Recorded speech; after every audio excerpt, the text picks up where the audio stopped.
channel. I am the governess.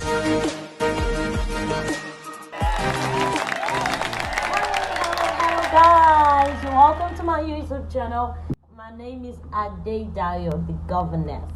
Now, if you haven't subscribed to my channel, you are doing the wrong thing. Please click on the right button below to subscribe to my YouTube channel so you can get notifications on my videos.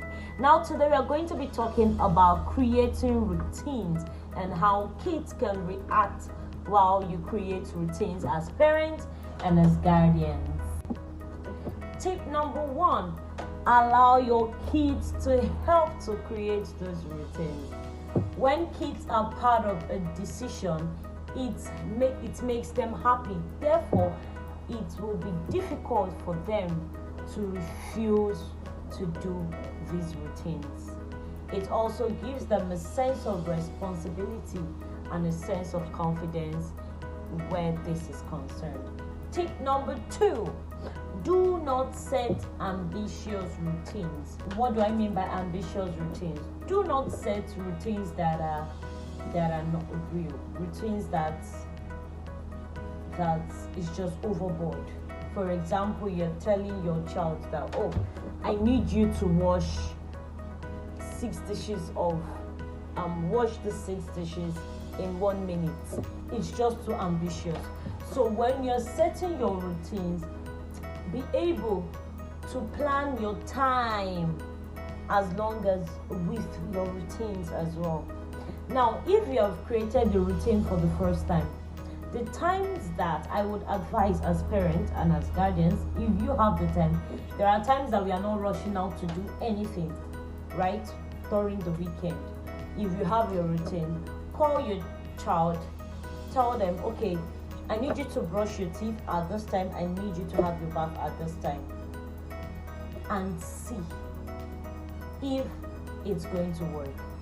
And when you see that these routines is too ambitious, setting of the timing and the rest, adjust it.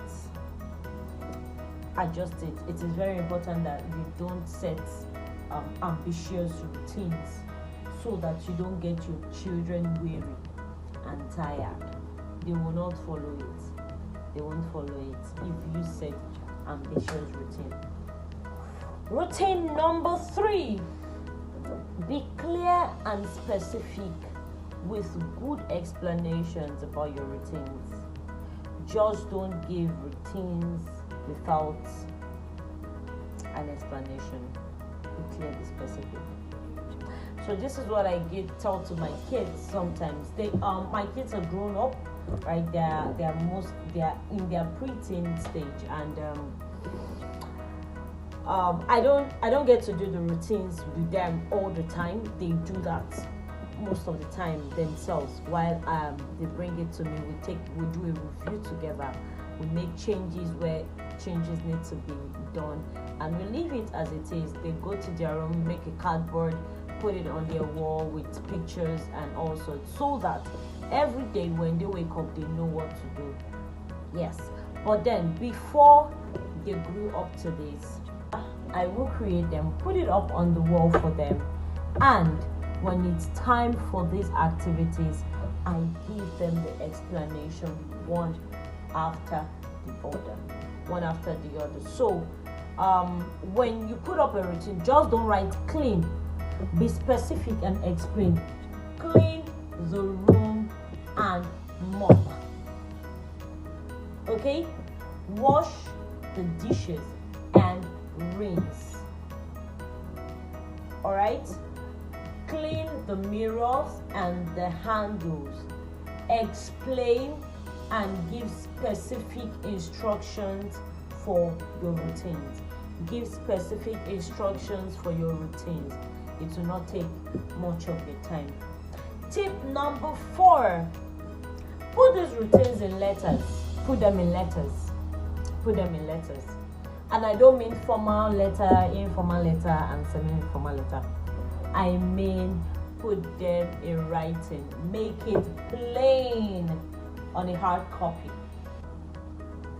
Kids love kids, research shows that kids learn more visually, and that's why when you go to most schools, you see EP boards, IP boards, and you see projector. You see them making use of the laptop. You see them. You see all sorts of decorations, pictures, and all. It's because kids learn more visually. Kids are able to assimilate and know and understand things more visually than hearing, than when you say it orally, okay, verbally rather. So put your routines in writing. I print out the routines for the kids. If you're a parent, you don't have time to print out, it is not a problem. You can get a book, you can get a piece of paper, rule. If you don't have time to rule, write it, but make sure it is plain and it is explanatory. Make sure the routines are specific, they are clear, and they are explanatory. The last tip for the day.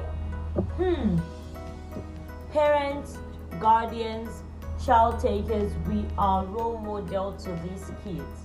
So you cannot draw up a routine for your kids without staying there with them and supporting them. One of my kids that just I tend to have a flair for kids who challenge their parents, not because I like them being rude, but I like it when kids stand up for themselves to question things. It helps them to build their self-esteem and confidence. Okay, so what was I saying? Okay, so support them, be there for them. Don't give them a routine and just leave it to them to do it. Whether they are preteens, they're 5 years old, they're 6 years old, be there to supervise them. Not just supervise, be there to do it with them. So this is what I used to do with my kids before they became all grown up, independent to do things themselves.